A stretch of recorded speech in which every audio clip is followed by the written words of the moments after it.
Okay, hello, it's Paul Green from the business community doing another one of our regular Spotlight on interviews. And today I'm joined by Paul Simpson from Tax Assist Accountants. Good morning, Paul. Good morning, Paul. So, two Pauls today. So we're going to sort of pry into Paul's business journey. He's going to share some tips with us later. So before we do that, Paul, do you just want to introduce yourself and let people know who you are and what you do? Hello, good morning. Paul Simpson from Tax Assist Accountants in Market Harborough. We also have our offices in Lutterworth and Blaby. We are an accountancy and tax advice firm that works the way that you want to work today. So we use a huge amount of technology, spend a lot of time with our clients, getting them used to the technology. So it's taking the pain out of their bookkeeping, really. Okay, excellent. So this is a new business to you, but you've been in business before. So you just want to tell us a little bit about your business journey and where you got to where you are today? Yeah, well, I left school at 18, decided not to do the usual route and go to university, became a management trainee for Midland Bank, as it was then. Spent 3.5 years with them as a management trainee, passed all my banking exams and became a chartered banker. Then left and went to William & Glyn's, which very soon thereafter became RBS. Did another 5 years with them, and then went into financial advice. Had a friend at the bank that her husband was a sales manager for the great Prudential, and he said, I think you'd be a good financial consultant. So then I spent 3 years knocking doors, collecting premiums, selling insurance, selling pensions, selling car insurance, house insurance, a bit of investments, doing a bit of mortgage work. But then I decided that it would probably be better trying selling lots of companies' products rather than just one company's. So I became an independent financial advisor in 1996. Spent 10 years with a firm in Market Harborough, actually, helping him build the business. Went off and set my own firm up in 2006, which is called Wellington Financial Management, which some people might remember. That traded for about 5 years, and then I merged it with a company called Sterling McCall, which was subsequently taken over by the mighty Tavistock Group in 2014. And I left in 2019. Well, I retired. I retired in 2019, and Tavistock bought my client bank. Okay, so you obviously came out of retirement. So what was, were you getting a bit bored, Paul, or what was the decision there?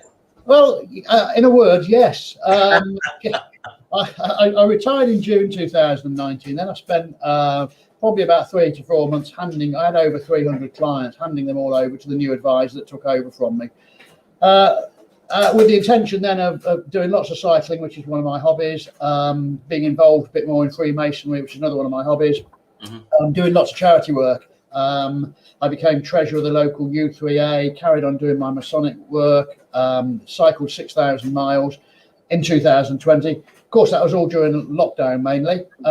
Got to October 2020, I got to age 55 and thought, do you know what? I think there's more to life than cycling around the lanes of Leicestershire and doing good for charity. So I was looking for another challenge, and I came across Tax Assist. I've seen Tax Assist before. I knew of them. So I attended one of their, what they call Discovery Days, which of course was all online. Liked what I heard. They liked what they heard from me. They said they're just the sort of person they're looking for. So that's it. And the rest, as they say, is history. But rather than buy one franchise, because they're franchise operation, aren't they? You decided to buy 3. Well, I bought one territory, which covers 3 postcodes. Got you.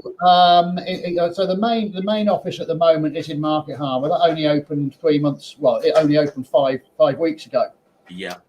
We've also got virtual offices at the moment in Lutterworth and Blaby, and the intention is to have full physical offices in Lutterworth and in Blaby too, and then expand into adjoining postcodes. So we've got 3 postcodes at the moment. Then we'll buy up other postcodes and have offices there, assuming, of course, that we've got the clients to actually sustain those type of businesses. Sure. So just had a comment from Neil saying that's some career to date, Paul. So a fellow cycler there. I don't know whether you've been cycling with Neil, but he likes his cycling as well. No, not yet. I've not been cycling with Neil. We're going tomorrow. We're having A one-to-one networking meeting on 2 wheels. Well, 4 between us. Yeah, that'll be interesting to see whether I can keep up with the young whippersnapper. Okay, so on your journey, then, was there anything else you considered whilst you were looking around, sort of like see what you could do coming out of retirement? Was there anything else you looked at? Yeah, there was. I mean, when I was an independent financial advisor, I spent I developed a system whereby I was basically the client's trusted advisor in lots of areas. So I used to do their tax returns for them. Mm-hmm. So I've been doing tax returns for personal clients for 20 years or so. I also used to do their wills and the trusts and lasting power of attorneys and funeral plans and probate work for them. So when I retired as an IFA, I carried on the trust planning bit, the wills, lasting power. So I did that throughout the most of 2020, and it was a relatively successful business. I was only doing it part-time, maybe 1-2 days a week, just as the work came along. But the problem with that type of business is it's very transactional, and you're not really building any asset value at all. So I was looking really more for a business where you can actually build an asset value. So yeah, that's why accountancy ticked all the boxes really, because it's something you can actually build. It can be a legacy, and it's actually something that I can physically sell in the future. Yeah. Is that tax assist model that they get people to invest, and then after 5 or 10 years, then? Well, no, not really. No, I mean their business model is such that they bring in accountants, business owners to run tax assist franchises. A lot of the tax assist franchises have been with them for a long time. I mean, tax assist started in 1996, and a lot of the franchisees have been with them for over 20 years. And have got very successful businesses. Just maybe one shop or a shop and an office or something, maybe 2 shops. So yeah, their business model suits lots of things, but it certainly suits my objective, which is building a business and then selling it on to the people within the business. I'm not looking at selling it externally. I'm looking at actually creating a team around me and actually to sell it to them, and that process has started already. Although we're only sort of 3 months into the whole process, I've already recruited my first team members, of which I hope will actually be in 5 years' time the future business owners. Excellent. So from what I know about tax assist, and you mentioned it's shop, it is very much that sort of getting a location that has footfall, that people are likely to come in. So are you dealing with mainly personal clients, or is it business clients, or is it a mix of people for their accountancy needs? Yeah, the reason for having the shop front location is because we like to get involved in the local community. So most of the work we do is around small businesses. We one of our strap lines is the small business champions. So small businesses is anything up to 2 million in turnover, which is not that small actually. But for instance, we don't do audit or anything like that. But so yeah, we're focused very much on small businesses, on sole traders, people running their own limited companies, personal tax, property landlords, which is what we do a lot of. We've got some skills. I've got quite a lot of skills in the property landlord and holiday let type arena. So yeah, it's smaller clients, personal clients, small businesses. Okay, lovely, jubbly. So I ask people on these calls, what's your why? I'm not sure whether you're familiar with Simon Sinek's book, Start With Why. And really it's about, what's the driving force behind you, what gets you out of bed each morning, what's the motivation that keeps you going to fight the good fight. So what would you say your why is, if that makes sense? Well, my why, I have to get out of bed in the morning because the shop opens at 9 o'clock. So that gets me out of bed, although I've got a very efficient receptionist who will open up for me anyway. My why is I want to make a difference to people's lives. And I think I did that fairly successfully as an IFA. I became a trusted advisor to them, and that's what I want to replicate in the accountancy profession. I want to become a trusted accountant. I want to work with people. I want to help people actually realise a business of their dreams. I've been relatively successful in business, in building businesses in the past, merging businesses, taking over businesses, selling businesses.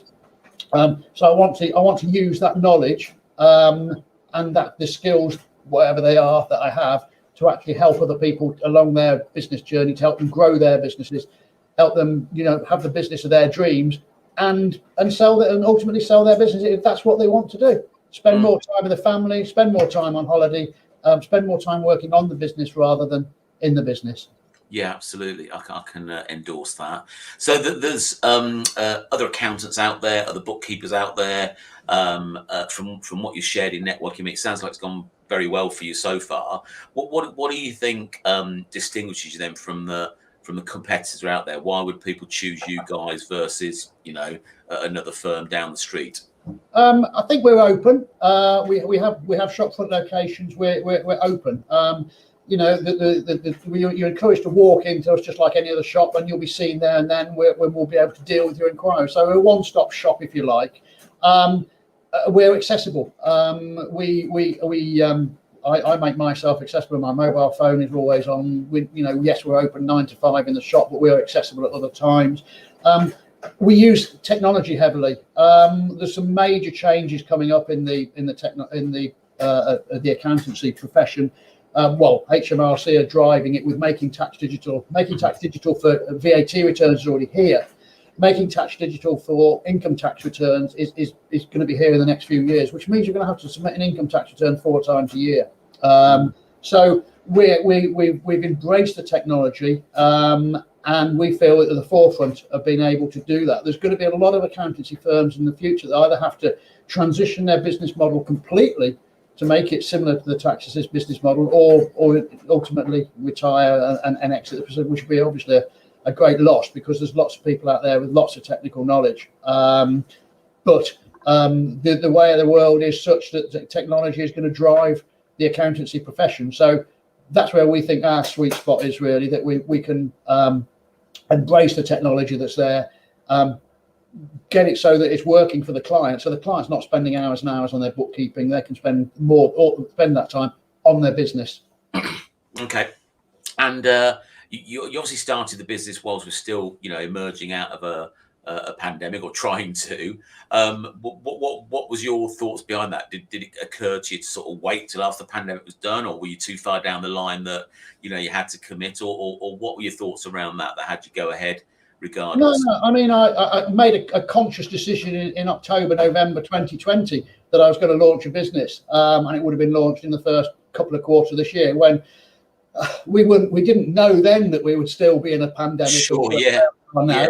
We didn't know until December that the vaccine was available. So, but the thing is, if you're going to be a successful business, you can launch a business at any time. Some of the best times to launch businesses are in recessions. Obviously, you can't say whether you can launch a successful business in a pandemic because we've not had one before.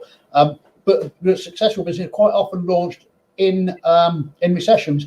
And obviously, the business place is changing. The working environment is changing. The pandemic has led things to change. So a lot of people are maybe not going to go back and work for companies anymore. Maybe going to work for themselves. Maybe going to work from home. The whole office work environment is changing, and so I thought that would be a massive opportunity. And as I've already mentioned, the technology side of it is also going to be an opportunity. So no, I've got no fears. We did delay the opening of the actual shop itself until the 17th of May, which was one of the sort of the steps along the road, the government road, so that we could ease the restrictions very slightly. But we're COVID secure. We've got everything. We're complying with all the regulations that we need to. So no, it didn't really hold any fears for me at all. And I think, as we touched on earlier, you've shared that you've been successful. I don't know whether that means you're on track or not on track, but it sounds like you're going in the right direction. Is that the case? Because I think you've gained quite a few clients in a relatively short space of time, haven't you? Yeah, I mean the business model was with tax system in their preparation and view is absolutely immense, really, and they insist that you do a 5-year business plan. So obviously I've got something to go for that. The initial 5-year business plan had me in an office, a serviced office for 6 months, and then a shop. But I sort of made things move a bit more quickly than that. So we moved straight into a shop. We didn't really have a serviced office at all. So I'm a little bit further along the journey. Yeah, at the end of the first 12 months, I was meant to have, I think it was 68 clients, and a fee bank of around about 50,000 or so. I've already got 55 of those clients in the first 3 months, and we're running a fee bank around about 25,000 at the moment. So we're well ahead. And it's not just about the client numbers; it's about getting the the penetration into the local community as well, and becoming part of that. So we're becoming known within the town already. And I've got team members with me. I'm not a one-man band or anything like that. I've got a full-time receptionist and a full-time client manager with me already. So I've accelerated the business plan. So yeah, I'm achieving all the objectives that I want to achieve on schedule at the moment, and there's no reason why that should change. Excellent. Glad to hear it. As we mentioned, we're in a pandemic. That's been people's biggest challenge over the last sort of like 16 months or so. Outside of that, I know it might not apply to this business because you've started with inside the last 16 months. But historically, in your business life, what would you say is the biggest challenge that you faced as a business owner? The challenge, well, the biggest challenge I faced was probably in April 2009, when I was running my own business, been running my own business for 3 years, and it expanded fairly rapidly. We've got 3 advisors, we've got a separate wealth management company, a separate mortgage company. I think we were 13 team members in total. And our businesses got struck by lightning and burnt to the ground. Well, weren't burnt. Wow, okay. They were destroyed by water that the fire service pumped into the building to try and stop the fire. So overnight, literally, my business premises were no more. I've got to find somewhere to house these 13 team members and get everything set up. But I'm pleased to say that obviously with the support of the team and support of the firms I was with at the time, we were up and running within 24 hours, and most clients didn't even know that we'd had a disaster at all.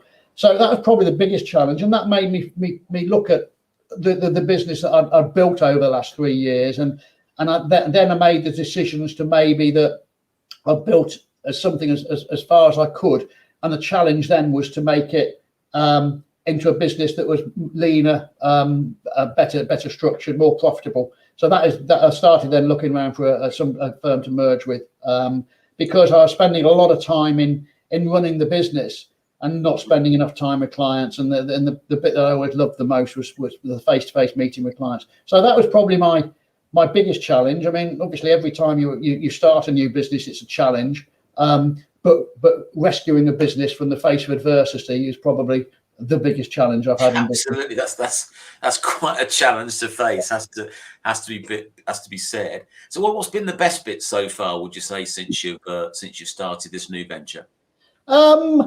I think I still get out of bed every morning. I've still got a buzz. There's still I think I've been very fortunate in the team members that I've managed to recruit. That's probably been one of the best things. It's hard to do this sort of thing all on your own.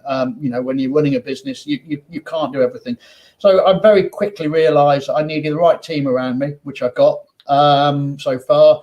And I also realised that you've got to outsource. I outsourced a lot of things in previous businesses, and I'm a big believer in letting experts do what they do, let them get on with it, pay them a fee for doing it, and just concentrate on exactly what you're good at. So yeah, it's that's been the most pleasing aspect, that I can actually go home in the evening and I'm not having to work in the evening. I'm not having to work at weekends. It's I'm working on the business rather than actually in it. That's that was always the main driver, and will continue to be so. Okay, excellent. Well, you've agreed to share some of your knowledge with us, so I'm going to put you in solo mode and hand over the screen to you for a couple of minutes, and so you can educate us. So the floor is yours, Paul. Okay, thank you.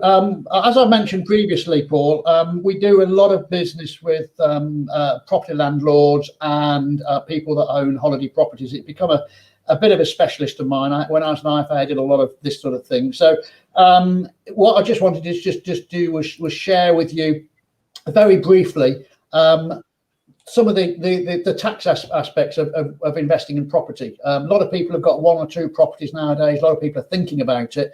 So I just want to very briefly go through some of the things, the things you should think about doing, the records you should keep, some of the common expenses you should be claiming for. What we do tend to find is that when we speak to people that have been doing their own tax return, their own books, they're missing a lot of expenditure. So that means they're paying more tax. Now, we're not in the business of making people, avoid tax, but we will make sure that they pay the absolute minimum tax possible. So first of all, record keeping, it's essential to keep accurate and up-to-date records.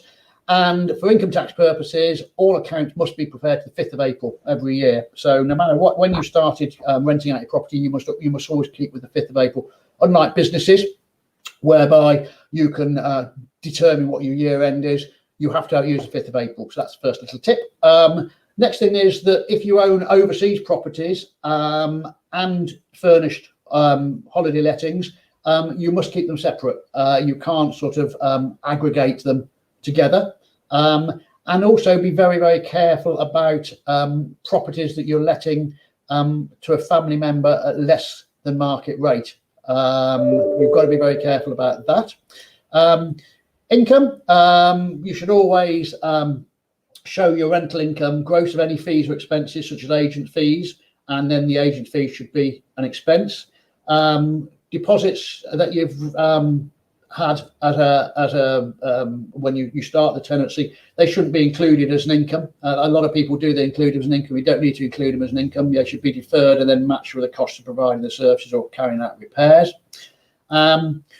Husbands and wives, where husbands and wives own property, this is another common mistake that a lot of people make. If you're a husband and wife are owning a property, the Inland Revenue will, or HMRC, will deem that it's a 50-50 split, unless an election is made by Form 17. So I come across a lot of clients whereby, because one of them has a lower tax burden, there's a basic rate instead of a high rate, they shove all the income onto that. Well, that's okay as long as you've got it approved by HMRC by filling in the necessary form. So that's another little trap that people fall into. Common expenses, you can only use expenses that have been wholly and exclusively for business purposes and not be of a capital nature. So that's something that people forget about. As far as common expenses go, a lot of people don't claim mileage for visiting the property or an allowance for doing their books from home. So that's something we pick up on quite a lot. You also allowed something called pre-trading expenditure, which is incurred within 7 years before the date the rental business is started. So you should always be keeping records when you're looking at purchasing the property as well as when it's actually let out.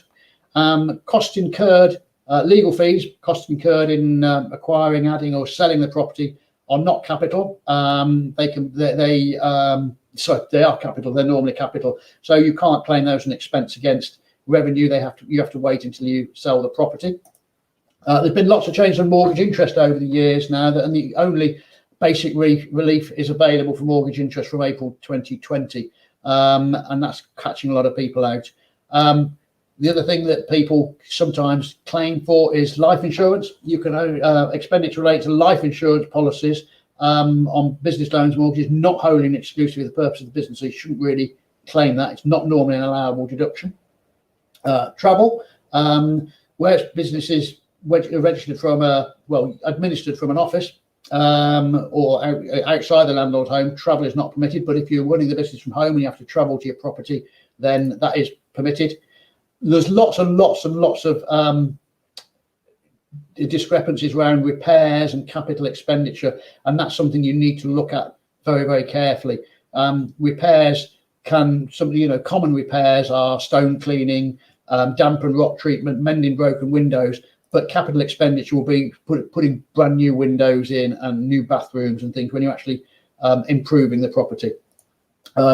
Replacing items, if for instance you've got a holiday let and it's fully furnished, which most of them are, then the cost of replacing furniture can be claimed as well.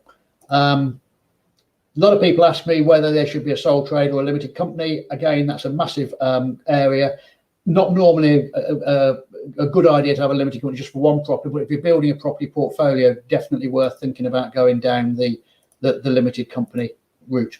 So I think that's about my 4 or 5 minutes up. There's lots more to cover, but what I would say is that if you've got any questions, seek out your local tax assist accountant, and we'll be able to help you out. That's me done, Paul. Was that about 4 minutes? Perfect. Thank you very much, Paul. A lot of stuff in there, a lot of useful stuff. So final thing from me to you then is if you were to give just one tip to any other business owner out there, based on your business journey and your experience, what would that one tip be?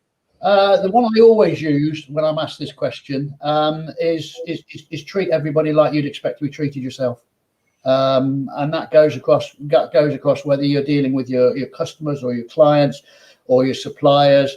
Always think, how would I want to be treated if I was in that position? And that's a mantra that I've always used in the whole of my business life. And I always treat everybody the way that I want to be treated myself. I treat most people as equals as well. So nobody is better than me or worse than me. We're all equals. We'll come into this world the same way. We all go out the same way, or one or two ways. So yeah, treat everybody as you expect to be treated yourself. All right, that's excellent. Thanks for your time today, Paul. Your ordeal is over. You crammed quite a lot in there. I was interested to find out how you came to be with Tax Assist today, and the tips you share were really useful as well. So thank you very much. Okay, thank you, Paul. We'll end the broadcast there.